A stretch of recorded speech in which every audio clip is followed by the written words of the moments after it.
Why do William Ayers and the Reverend Jeremiah Wright matter? The answer, we are told, has to do with Barack Obama's judgment and character. Judgment in choosing to associate with them, judgment in choosing to serve on a board with Ayers, character in choosing not to walk out on Wright's rhetoric.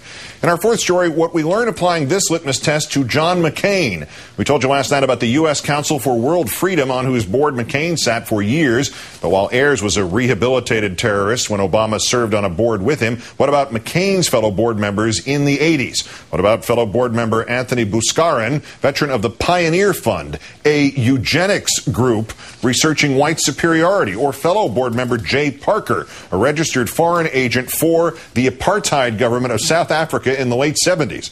And if board co-membership is so toxic, what about McCain's list of endorsements today, including Leonore Annenberg, widow of philanthropist Walter Annenberg, who created the project on which both Ayers and Obama served? And what of Obama attending sermons by the Reverend Jeremiah Wright? Never mind the fact that the teams of opposition researchers have yet to produce any evidence that Obama witnessed any of Wright's critiques of America. If that tells us anything, what does August 30th, 1993 tell us? On that day, McCain attended a fundraiser for the Oregon Citizens Alliance. He can't claim he wasn't warned. Going in, 30 protesters picketed him for endorsing the anti-gay group. Prior to McCain's appearance there, a Republican senator, a colleague of his, Mark Hatfield, warned Senator McCain not to do it. McCain's own staffers called it the invitation from hell, the Oregonian newspaper reported. An Arizona newspaper column previewed the speech with this headline, quote, "Hate group finds friend in McCain."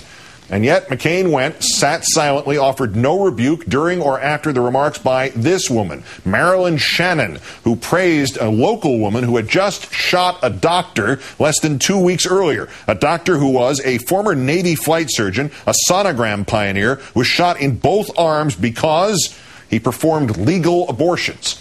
Unlike Ayers, who did not endorse terrorist activities during his meetings with Obama, this woman, Shannon, said of the shooter as McCain sat there, quote, "She's a fine lady."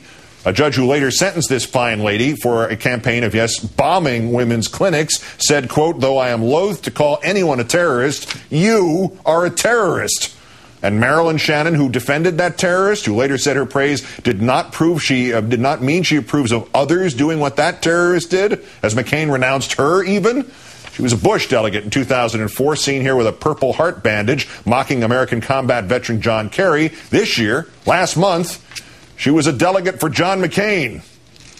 Judgment and character.